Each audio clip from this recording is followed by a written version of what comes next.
안녕하세요. 황청희 신부의 살리는 이야기 우경 미카엘입니다.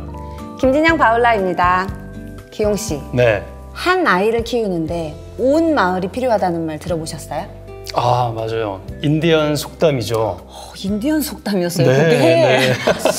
그랬구나. 네. 그만큼 아이를 키우는 데는 정말 많은 손길과 사랑이 필요하다는 말 같아요. 네. 오늘 이 말을 저희가 가슴 깊이 새겨야 할지도 모르겠어요. 맞아요. 한 아이를 키우는 것이 얼마나 애정이 필요한 건지 오늘도 저희에게 그런 사랑을 듬뿍 주실 황청희 신부님 함께하고 계십니다. 신부님 안녕하십니까? 네, 참 예수님 반갑습니다. 예, 오늘도 의미 있는 시간 나누도록 하겠습니다. 오늘 또 게스트로 한정란 교수님 나오셨습니다. 반갑습니다. 네. 안녕하십니까? 네, 안녕하세요. 저 한서대학교 보건상담복지학과 한정란 베로니카입니다. 오늘 이렇게 함께 자리하게 되어서 반갑습니다. 네, 반갑습니다. 신부님 오늘은 평소보다 좀 다른 것 같습니다. 네. 오늘은 어떤 주제로 말씀해 주실까요? 작년 2021년 우리나라 출생 0.82명이에요. 그래서 인구 절벽입니다. 인구 절벽. 네. 지금 대한민국 사회에서 가장 심각한 문제는 청년들이 결혼을 하지 않는 거죠. 네. 결혼을 하지 않으니까 아이를 낳지 않고 아이가 없으니까 대한민국의 미래가 밝지 않은 거죠. 그래서 맞습니다. 오늘은 그 인구 절벽에 대한 이야기를 그런 얘기를 좀 나누도록 하겠습니다. 네.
저는 한 3 정도인 것 같아요.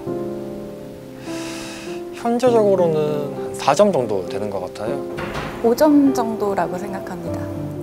왜냐하면 지금 이 코로나 시국에 많은 이제 직장도 점점 신입 채용을 줄이고 있는 그 추세이고, 주변에도 보면은 근데 결혼을 생각하는 친구들, 오래 만난 연인이 있어도 결혼을 망설이는 이유 중에 되게 큰 게 주거 안정이 안 돼 있어서 그런 상태로 새로 시작하기가 어렵다 이렇게 얘기하는 친구들이 많거든요.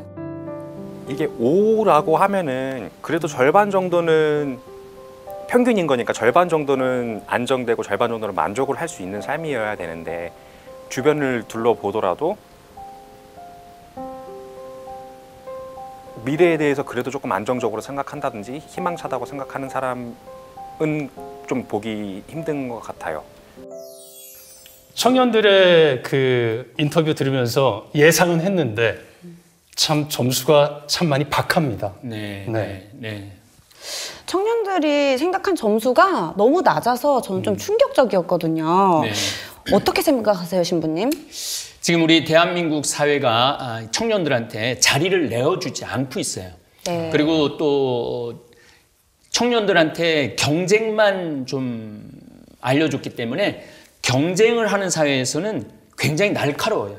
그렇죠. 네, 불안정하고. 네. 그래서 우리 사회가 정말 좀 더 밝고 행복하게 나가려고 그러면 경쟁이라는 개념을 없애고 양보, 협동 이런 개념으로 국가 체계가 바뀌어야 된다고 저는 생각을 하거든요. 네. 네, 저도 굉장히 충격적이었는데요. 너무 좀 씁쓸하고 충격적이고 그랬습니다. 우리가 헬조선이라는 이야기를 많이 듣는데 그냥 그게 말로만 있는 것이라고 생각을 했는데 실제로 우리 청년들이 우리 사회에 대해서 미래도 없고 희망도 없다라고 생각하는 것 같아서 맞습니다. 예. 굉장히 마음이 아픕니다. 예, 가장 큰 문제는 인구 절벽입니다. 아이를 낳지 않는 거예요. 네. 아이를 낳지 않는다는 얘기는 이 얘기하고 똑같아. 내가 지금 차를 운행을 하고 있는데 기름이 다 떨어졌어. 기름이 다 떨어져 갖고 이제 그 기름 깜빡깜빡 떨어지는 거 표시등이 나잖아요. 네. 지금 그 상태예요. 기름이 떨어지면 앞으로 갈 수가 없잖아요. 네. 아이들은 우리 미래의 기름이에요. 네. 앞으로 나갈 수 있는 미래인데 아이를 낳지 않으니까 인구 절벽이 딱 떨어지니까 나라가 수도비 돼버리는 거죠. 시동 그래서 꺼지기 직전이에요. 그렇지. 시동 꺼지기 직전에 지금 와 있는데 지금 대통령들 이슈를 보면은 이런 문제를 다루지 않아요. 네. 그런데 지금 인구 절벽에 대해서 뭐 모든 전 세계가 지금 다 거의 심각하게 다루고 있거든요. 네. 근데 우리나라에서는 왜 그러면은 지금 큰 이슈가 안 되느냐? 얘네들이 투표권이 없잖아요. 아, 그렇죠. 투표권이 있어야지 얘네들한테 신경을 쓰는데 투표권이 없고 태어나지도 않을 아이고 그러니까 대통령 선거에서 큰 이슈를 삼지 않는 게 전 가장 안타깝습니다. 네. 맞습니다. 네. 교수님은 어떻게 생각하세요? 네, 신부님 말씀하신 것처럼 정말 인구 문제 심각하고요. 우리가 이제 저출생이라는 말을 하거든요. 과거에는 저출산이라고 표현을 했습니다. 네. 왜냐하면 이제 저출산은 여성의 입장에서 아이를 적게 낳는다라고 하는 그래서 출산에서 여성의 책임을 너무 강조한 맞습니다. 측면이 있는 네, 반면에 저출생은 좀 양성평등의 그렇죠. 관점 그리고 네. 아이의 관점에서 봐서 네. 저출생이라고 이야기하는데요. 이 저출생으로 일어나는 문제가 크게 두 가지입니다. 그 생산 인력이 계속 공급이 되어야 하는데 이제 생산 인력이 새롭게 공급되지 않는 측면. 네. 그다음에 그로 인해서 상대적으로 고령 인구가 증가하는 인구 고령화 이 두 가지인데 이 두 가지 모두 직격탄을 맞는 세대가 바로 지금의 청년층입니다. 네. 새로운 인구가 유입되지 않으면 지금의 청년층이 노인이 되었을 때 이들을 부양할 인구가 없어지는 거죠. 그리고 고령 인구가 너무 늘어나면은 또 그들에 대한 부양 부담은 고스란히 지금의 청년층에게 주어집니다. 그래서 굉장히 심각한 문제이고요. 우리나라의 이 인구 문제가 얼마나 저출생 문제가 심각한가 하면 가임 여성 1명이 평생 동안 낳는 출산아 수를 우리가 합계 출산율이라고 이야기하고요.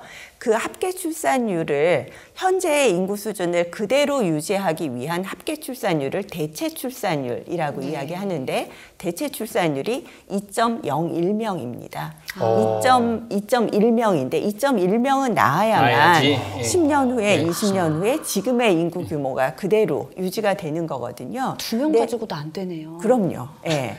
0.1명이 많아야 돼요. 살짝 많아야 되네. 약간 이제 중간에 손실이 일어나기 때문에. 근데 2019년 유엔 통계를 보면 전 세계의 평균 합계 출산율이 2.45명이거든요. 근데 이제 그 유엔에 가입한 국가들은 뭐 저개발 국가부터 선진국까지 있기 때문에 선진국 그룹을 따로 떼어서 평균을 내봤더니 그 선진국에는 우리나라가 속합니다. 그 선진국들의 평균은 1.64명이에요.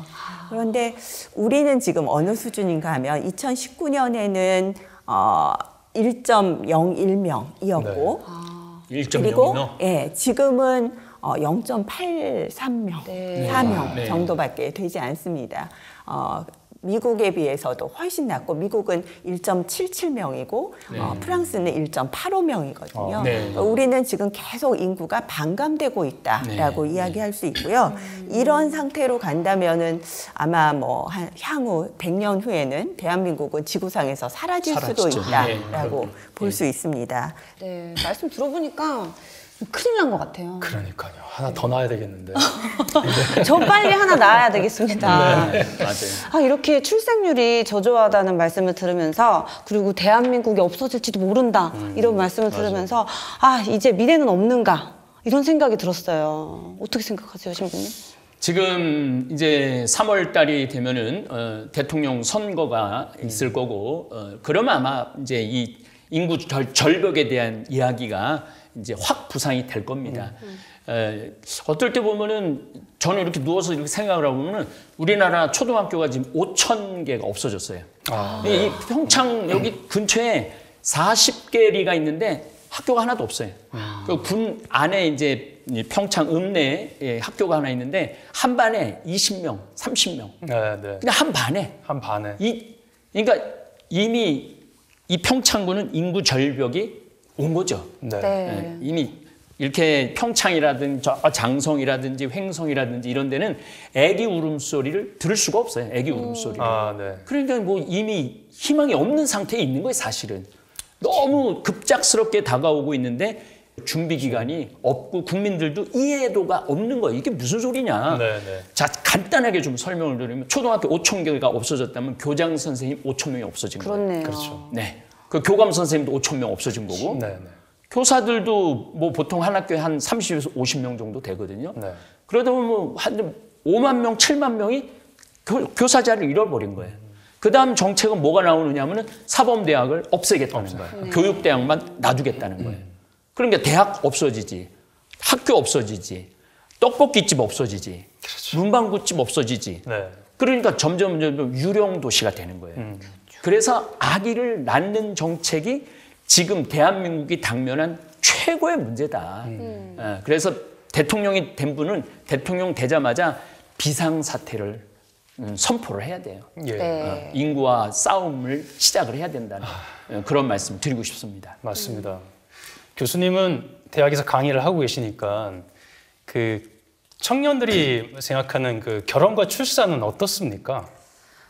뭐 대학생들뿐만 아니라요. 모든 청년들이 요즘 결혼과 출산에 대해서 굉장히 부정적인 것 같습니다.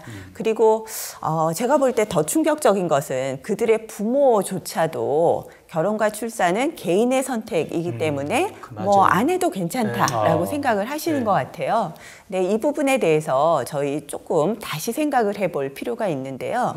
결혼과 출산이 갖는 의미는 개인의 행복을 위해서 개인의 욕구를 위한 어떤 개인적인 의미도 있지만 그 이외에 사회적인 의미도 갖고 있습니다. 네. 우리가 이렇게 이제 잘 자라서 이 자리에 서기까지 나의 노력, 나의 능력, 또 부모님의 희생이 있다고 생각을 하지만 사실은 그 뒤에 사회의 지원이 굉장히 많이 있었거든요. 보건, 의료, 교육, 치안 뭐 여러 가지 측면에 사회적인 지원이 없었다면 우리가 이렇게 성인으로 성장할 수 없었겠죠. 네. 그래서 우리가 성인이 된 이후에 그런 사회의 빚을 반드시 갚아야 하고 또 지금 우리가 사는 사회를 흔히 민주시민사회라고 얘기하는데요.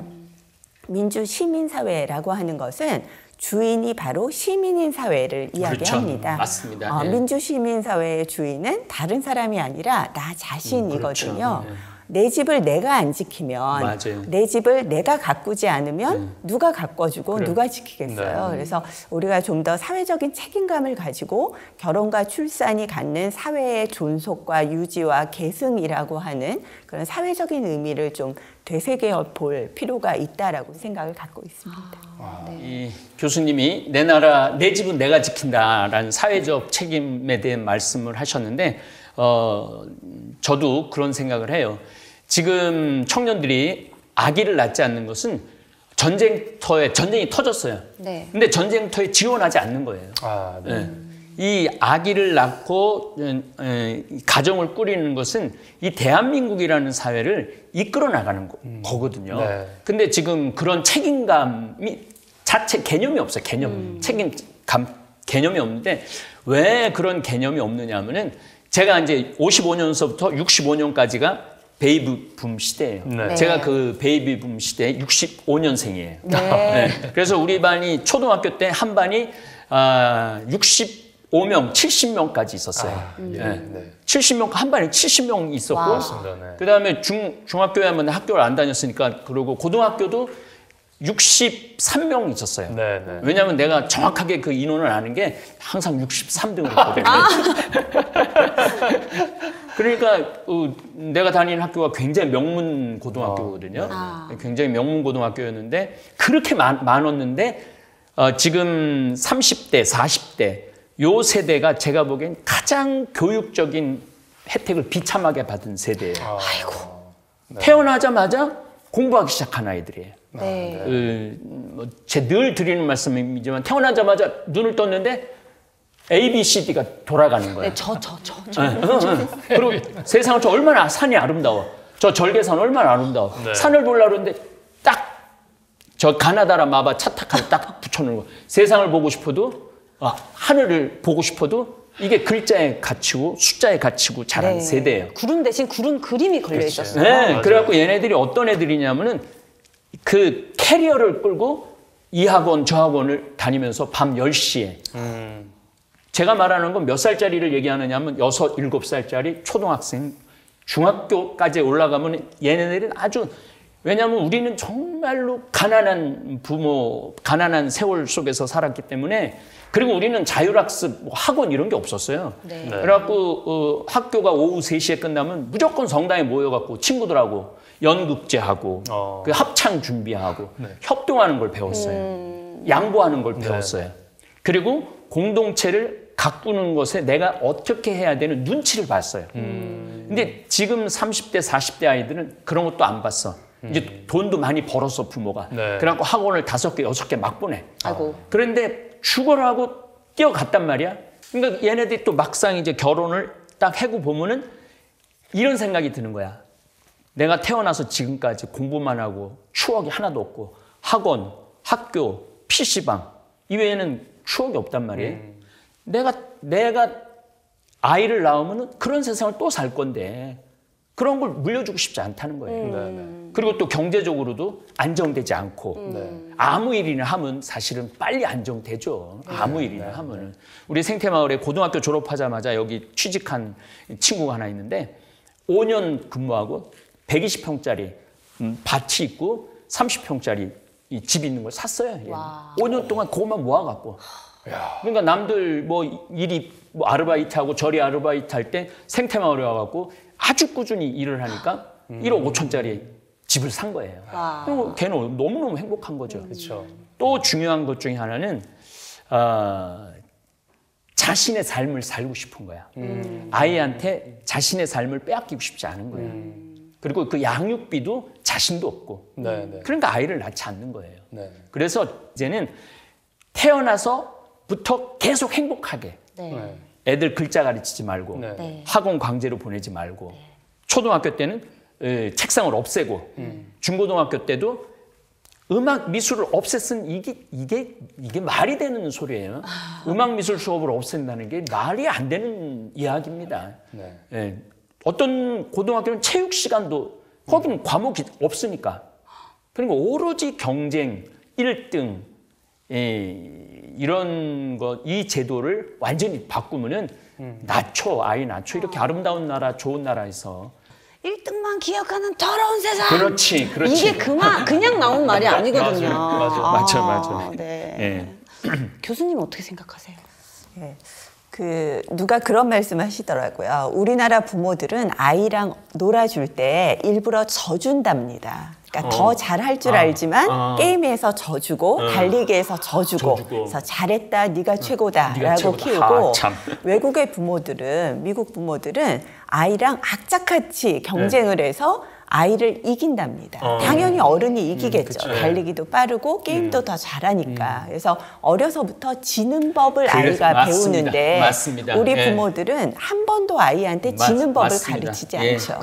그러면 아이가 언제 지는 법을 처음으로 경험을 하게 되는가 하면 학교에 가서 사회에 나가서 굉장한 충격이겠죠. 맞는 말씀이. 그래서 거기서 비관을 하고 본인이 능력이 있음에도 불구하고 그 능력을 다 못 펼치는 그런 경우가 굉장히 많거든요. 그래서 신부님 말씀하신 것처럼 정말 우리가 좀 어떤 그 사회를 보는 관점부터 바꾸어야 하지 않을까. 근본적으로 바꿔야죠. 그래서 너무 교육에 집착하지 말고 너무 경쟁에 집착하지 말고 좀 살기 좋은 것이 무엇인가, 행복이 무엇인가, 만족이 무엇인가에 대한 좀 고민을 새롭게 해봐야 하지 않을까 하는 생각이 듭니다. 네, 맞습니다. 제가 보좌 신부 때나 본당 신부 때나 또 이제 강의를 다니면서 아이 학원 보내지 말아라. 그냥 지칠 때까지 놔둬라. 그런데 어제도 한 부모가 이제 결혼을 한다고, 내가 천년성체 준 아이가 이제 결혼을 한다고 왔는데, 이제 신부님 강론 말씀처럼 학원 안 보내고 공부하라고 얘기 안 하고 아주 지칠 때까지 놀았대. 5년 동안 책 한 번을 안 본 애들이래. 초등학교 때 아예. 그런데 얘네들이 한 애는 서울대 가고 한 애는 홍대 미대를 갔대. 그리고 이제 막내가 5년 동안 정말 아무것도 안 하더니 지금은 공부를 한대요. 그러니까 에너지를 이렇게 축적을 시켜놔야 되는데, 이미 초등학교 들어가기 전부터 정신 나간 엄마 아빠들이 애 에너지를 다 빼는 거야. 그러니까 애들이 행복하지 않은 거죠. 그게 이제 행복하지 않으니까 결혼을 했어도 내 아이도 이런 불행한 걸 물려주고 싶지 않다. 네. 그래서 아기를 낳지 않는 거죠. 예. 네. 저의 힘들었던 지난 과거가 필름처럼 지금 여기 지나가고 있습니다. 예. 그렇다면 출생에 대한 청년들의 이야기를 한번 들어보실까요? 아무래도 아이를 낳게 되면 이제 아이에게는 보호자가 필요한데, 그러기 위해서 맞벌이를 포기할 수밖에 없어요. 그러면 이제 맞벌이를 포기하려면 아무래도 이제 그 수입이 줄어들게 되니까 어느 정도 이제 일상생활에 문제가 생기게 되는데, 이제 아이가 태어나서 어느 정도 일정 교육에 들어가기 전까지는 그런 양육비에 대해서 국가에서 좀 지원을 해주면 이런 신혼부부들도 금전적인 부분에 있어서 크게 부담이 안 되고 좀 더 마음을 편하게 하고 아이를 낳을 수 있게 되는 것 같아요.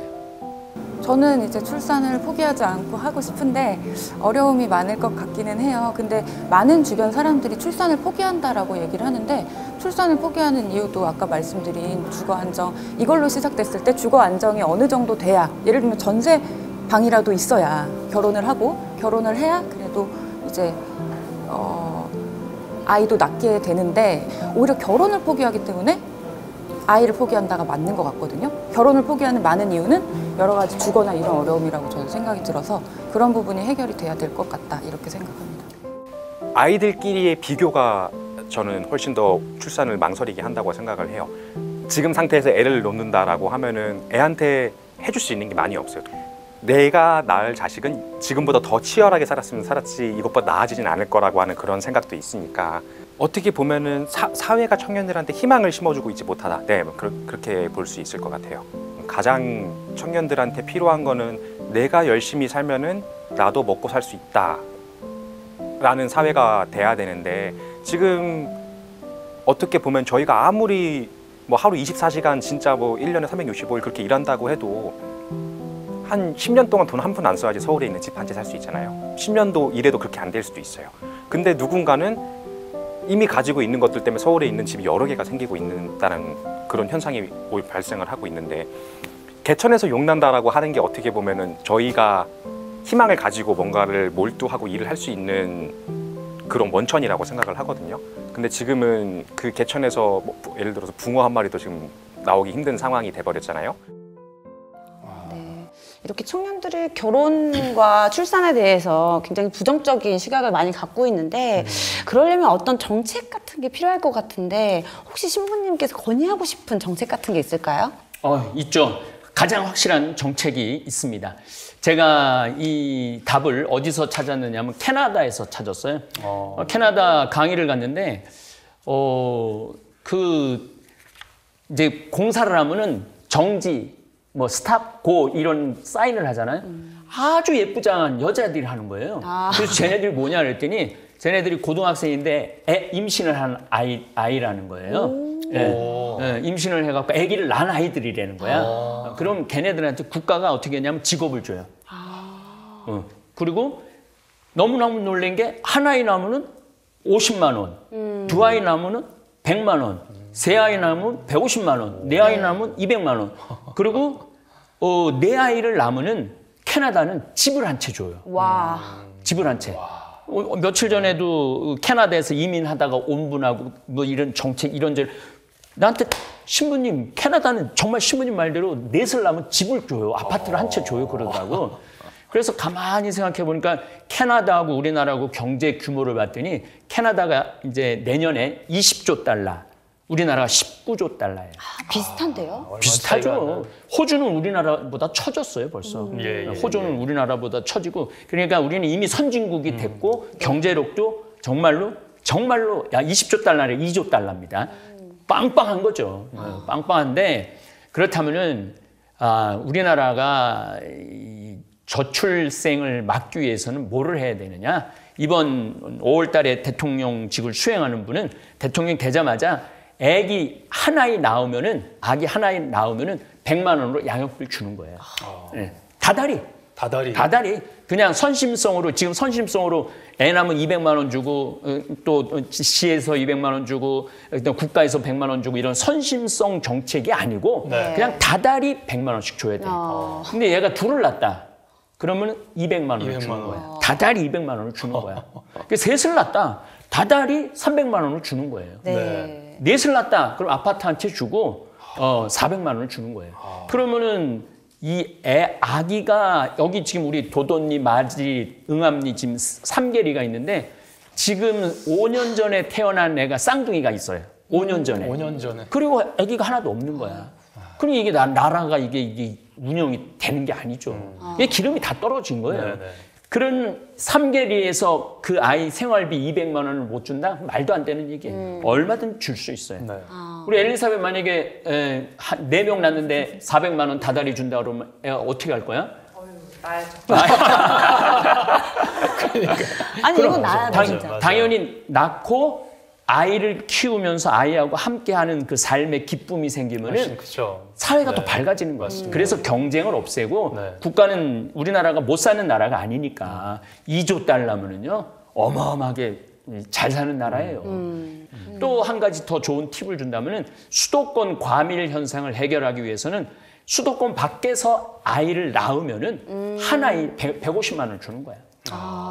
그 두 아이 300만 원 주는 거예요. 평창에서 나오면 그러면은 이제 평창 같은 이런 도돈리 같은 데는 아예 아기가 안 나오니까 한 명 낳으면 200만 원 주고 2명 낳으면 400만 원 주고 3명 낳으면 600만 원 주고 4명 낳으면 800만 원 주는 거예요. 이게 믿어지지 않지만은 작년에 27만 명이 태어났어요, 우리나라. 그 이제 데드 크로스라고 이제 태어난 아이가 많은 게 아니라 죽는 사람이 태어난 아이가 적어지는 거예요. 그래서 27만 명한테 100만 원씩 주면은 3조가 필요해요. 3조. 근데 우리나라가 1년에 604조고 그리고 다른 기금 어려운 거 저런 거 다 따지면 거의 2,000조 정도 돼요. 그러니까 지금 기름이 떨어졌는데 무슨 미래가 없는데 기름부터 채워야 될 거 아니에요. 그래서 저는 이제 도시 기반 시설도 이제 할 만큼 다 했다. 그래서 이 국가 그 재정을 인구 절벽에다 이제는 투자하지 않으면 2030년부터는 나라가 수도비 된다는 거예요. 8년밖에 안 남았습니다. 이거 꼭 대선 후보가 꼭 보셔야 될 것 같은데. 꼭 좀 봤으면 좋겠어요. 그랬으면 정말 좋겠습니다. 교수님 생각은 어떠십니까? 뭐 좋죠. 이렇게 양육수당, 출산수당 주면은 참 좋은데 물론 그것도 중요하지만 저는 조금 더 거시적이고 좀 더 장기적인 정책이 필요하지 않을까 생각을 합니다. 안전하게 아이를 낳고 기를 수 있는 환경을 조성하는 것에 좀 더 많은 투자가 있었으면 좋겠고요. 예를 들어서 무상보육시설을 좀 더 늘리고 또 직장보육시설 특히나 이렇게 생태마을 같은 곳에도 이제 직장보육시설이 있다면 우리 엘리자벳이 아이를 낳고 더 안전하게 기를 수 있겠죠. 뭐 그런 이제 시설들을 대폭 확대한다거나 또 교육에 있어서도 우리 지금 사교육이 대단하잖아요. 그래서 그런 공교육의 질을 높이고 공교육을 확대하는 그리고 고용에 있어서도 차별받지 않는 학력에 의한 차별을 없애는 뭐 그러한 제도들이 좀 더 이루어진다면 출생 문제도 자연스럽게 해결이 되지 않을까 싶고요. 사실 그 베이비붐이라는 것이 이제 출생률이 급격히 증가하는 것이 베이비붐 현상인데 이 베이비붐이 언제 일어나는가 하면은 사회적으로 큰 위기가 닥쳤다가 그 위기가 지나가고 사회가 안정되면은 베이비붐이 일어납니다. 그래서 우리나라의 경우도 일제 강점기가 지나고 한국 전쟁이 끝난 후에 1955년부터 이제 베이비붐이 시작됐거든요. 어떻게 보면 청년들의 시각에서 지금의 사회는 실업, 부동산, 또 환경 문제, 코로나 여러 가지로 전시나 다름없는 전쟁을 방불케 하는 상황인 거죠. 그래서 이런 상황을 좀 안정시키고 사회를 좀 더 풍요롭고 살기 좋은 사회를 만든다면 수당이 없더라도 출생률은 자연스럽게 올라가지 않을까 생각합니다. 네.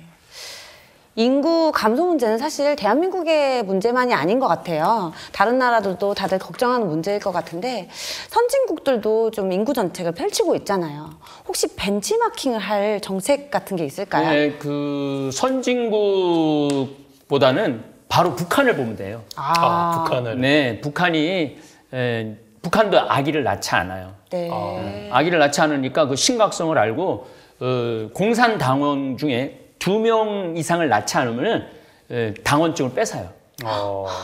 당원증을 뺏으면은 북한에서 공산당 나라인데 그 당원증을 빼앗기면 심각한 거죠. 거기다가 이제 중국은 거기다 벤치마킹을 해갖고 중국이 공산당원이 9천만 명이래요. 9천만 명인데 3명을 이제 낳지 않으면 당원증을 뺏어야 된다. 이런 이제 정책이 결정된 건 아니고 사설이 나오기 시작을 해요. 그러니까 중국도 인구 절벽에 대한 위기를 느끼는 거죠. 거기 또 이스라엘 같은 경우는 고등학교를 졸업하면은 다 군대를 가요. 남자든 여자든 3년 복무를 합니다. 3년 복무를 하는데 만약에 그 기간 내에 여성이 아기를 낳으면은 군대를 면제를 해줘요. 2명까지 낳으면 면제를 해줘요. 그러니까 군대를 면제해 줄 정도로 만약에 우리 이제 이렇게 제가 이렇게 강의 준비를 하면서 우리나라 지금 젊은이들 애를 2 내지 3 낳으면은 군대 면제해 준다. 그럼 내가 보기에는 많이 날 것 같은데. 엄청나게 낮죠.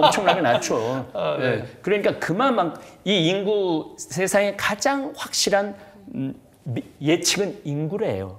인구가 노인이 몇 명이고 젊은 층이 몇 명이고 아이들이 몇 명이면은 경제가 어떻게 돌아갈 것이고 사회가 어떻게 변형되어 나갈 것인가. 그 인구는 숫자가 딱 나와 있는 거잖아요. 숫자가 딱 나와 있는 거기 때문에 정책도 분명하게 펼칠 수가 있다는 얘기입니다.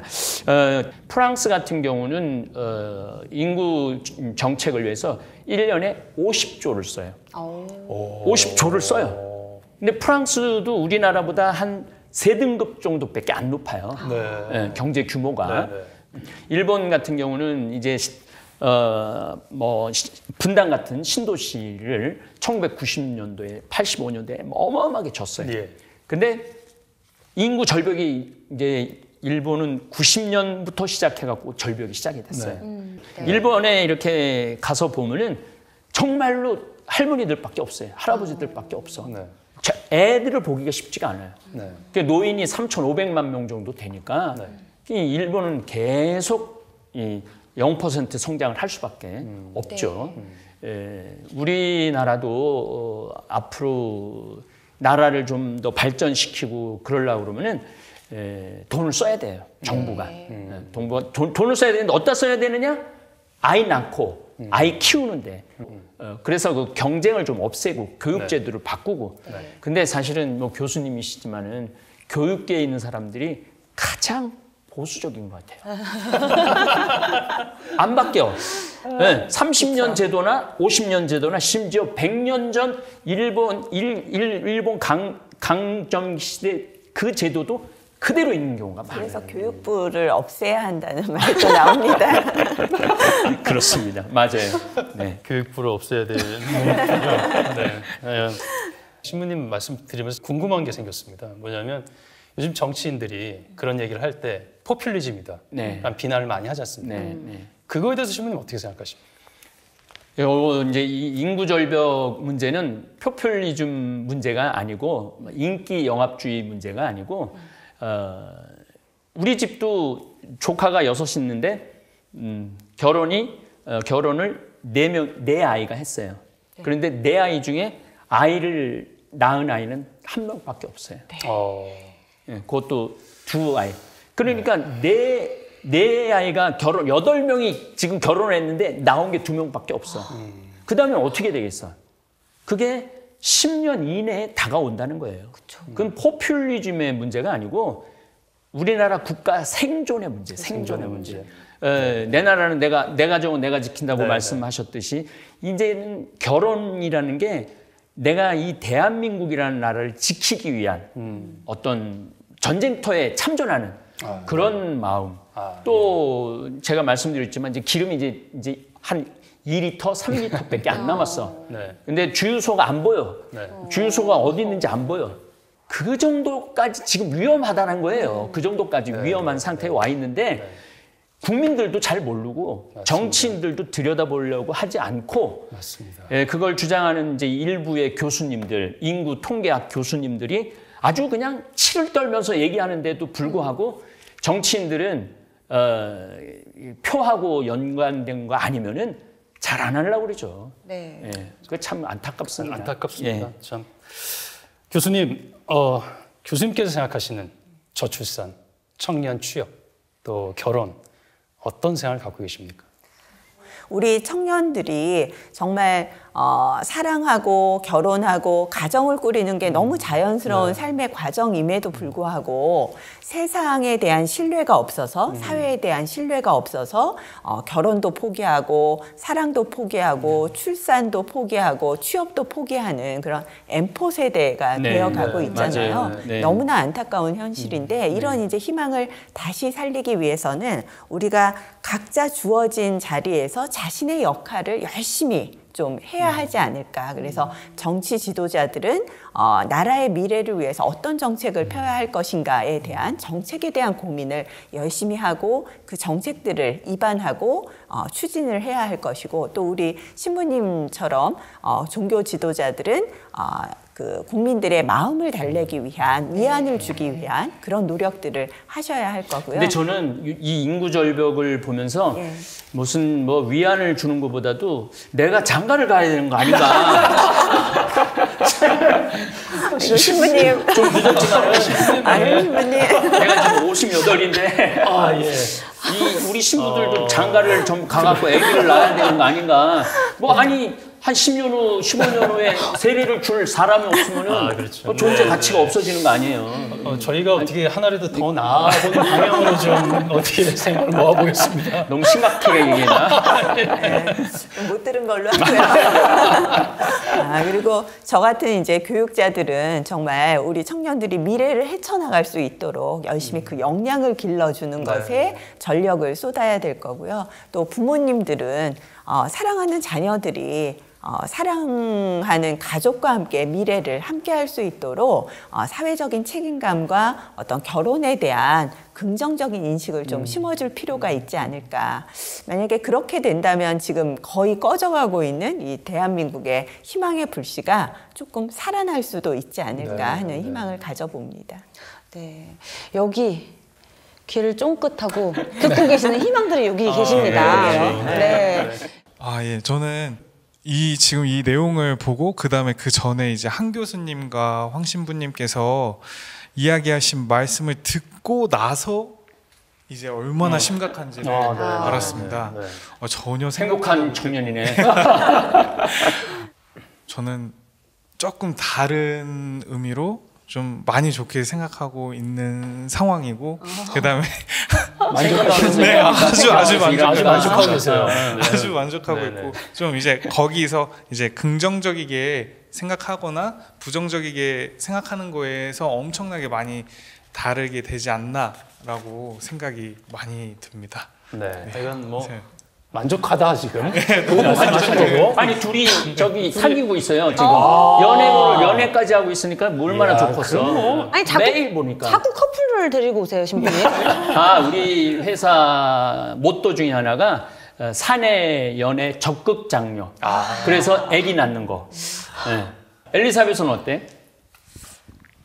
저는 이 사회가 좀 청년들이 살기에 좀 힘든 것 같다고 생각을 하는 거예요. 일단 앞길도 너무 막막하고 뭘 하고 싶은지도 잘 모르겠고 근데 그 문제가 일단 학교 다닐 때 청소년기에 학교에서 무조건 주입식 교육만 시키는 거예요. 그래서 뭔가 너가 뭘 하고 싶니, 뭐가 잘하는지, 뭐 다양성이나 개성을 키워주는 게 아니라 무조건 같은 길을 가게끔만 해주니까 사고할 시간이 전혀 없는 거예요. 그래서 제 친구들도 보면 뭐 유아교육과나 뭐 공무원 준비를 하거나 뭐 간호학과 그냥 다 비슷비슷하게만 가니까 그게 꼭 좋아 보이지도 않고 그렇다고 마냥 또 행복한 건 아니더라고요. 그들의 삶이. 그리고 뭐 버는 것도 그렇게 잘 버는 것도 아니고 그래서 네. 이제 그런 걸 봤을 때 저는 생태마을처럼 이렇게 잘 해주신다면 사회가 이렇게 변한다면 정말 좋지 않을까 그런 생각을 했습니다. 우리 생태마을의 장사 한세민은 어때? 저도 생태마을에서 일하면서 많은 실수도 하고 막 뒹굴고 또 이렇게 마음껏 힘을 발휘하면서 그거를 다른 사람들과 조율함으로써 행복함을 많이 느꼈는데 그거를 사회에서도 느낄 수 있다면은 정말 좋겠다고 생각했습니다. 많이 사랑받고 배려받고 참 너무 좋네요. 아까 우리 요 두 청년이 지금 커플이시라고 결혼하실 거죠? 예. 그 출산에 대한 계획은 어떠세요? 두 분은?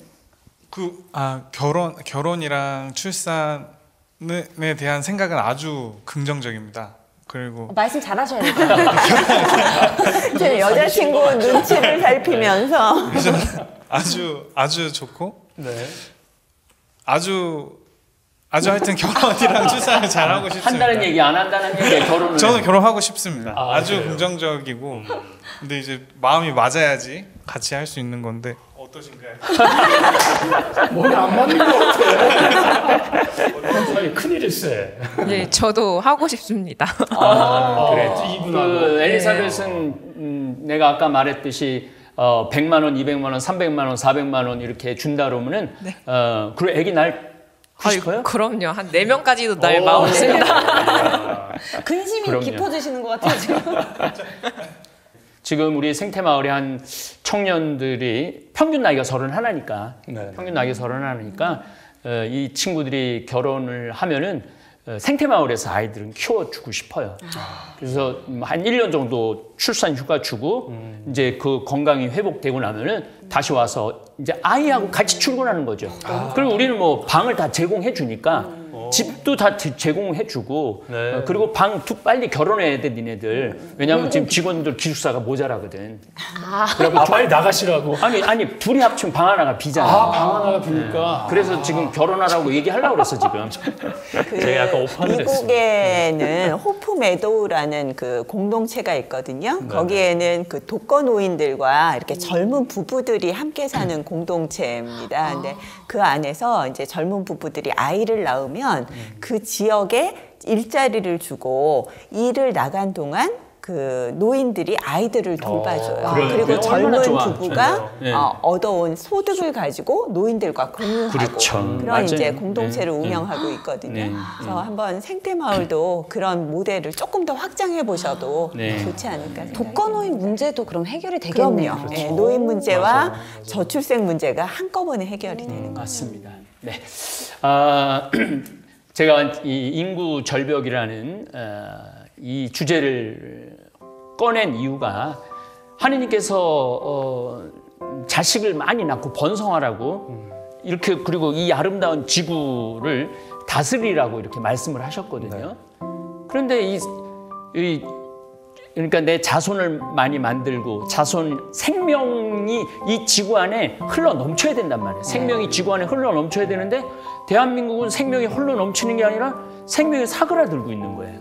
그러니까 복음적이지도 않다는 얘기예요. 복음적이지도. 그리고 사람은 사랑을 해야지 존재의 의미를 찾아요. 사랑을 하지 않으면 삶의 기쁨이 없어요. 근데 아무리 돈 많이 벌고 경제 시스템 잘해놓고 그렇게 해놨는데 사랑이 없고 어떤 자손이 없고 가족이 없다 그러면은 그 존재의 의미가 없는 거죠. 그래서 이런 문제들은 우리 교회도 심각하게 전 다뤄야 된다고 생각을 해요. 그래서 저는 우리 다볼사이버 성당에서는 올해부터 어떤 정책을 피느냐 하면 올해 태어난 아이들은 30만 원 축하금을 주는 거. 그리고 자녀 넷을 키우는 집은 그러니까 최고 장남이 26살 이하 가정에 자녀가 넷이 있으면 양육비 내지는 축하금으로 30만 원을 지불하는 정책을 지금 펼치려고 지금 벌써 이제 선포를 해놨어요. 네, 그래서 교회가 말로만 할 것이 아니고 교회도 양육비의 한 축을 담당해야 하지 않느냐. 그래서 지금 제 계획으로는 월 한 5천만 원 정도는 지금 봉헌하려고 좀 마음 먹고 있어요. 신부님 네. 저 올해 목표 아기 낳기. 그럼 뭐 내가 30만 원 그냥 탁 쏠 테니까 걱정하지 마세요. 열심히 노력하겠습니다. 네. 저희 교수님께서도 한 말씀 해주시죠. 청년들을 위해서. 네, 청년은 바로 우리의 미래고요. 또 청년이 없으면 이 사회 자체가 존재할 수 없습니다. 그래서 무엇보다도 청년이 행복한 세상, 또 청년이 행복해서 우리 모두가 행복한 세상이 되었으면 좋겠고, 그러기 위해서 우리가 함께 좀 노력하고 함께 협력했으면 좋겠습니다. 오늘 이렇게 좋은 자리에서 여러분들과 좋은 그 이야기를 나눌 수 있어서 굉장히 영광이었습니다. 네, 감사합니다. 네, 신부님과 교수님의 말씀 들으면서 청년들이 지금 처하고 있는 취업 문제, 경제 문제들이 가장 선한 방법으로 이렇게 해결되기를 또 기도하겠습니다. 우리 사회가 청년들에게 꿈을 좀 꿀 수 있는 사회가 됐으면 좋겠습니다. 시청자 여러분, 주변에 청년분들 계시다면 사랑한다, 잘하고 있다라고 이렇게 응원해 주시는 그런 시간 보내시면 좋겠습니다. 저희는 다음 주에 찾아뵙겠습니다. 건강하시고 행복하십시오. 감사합니다. 감사합니다.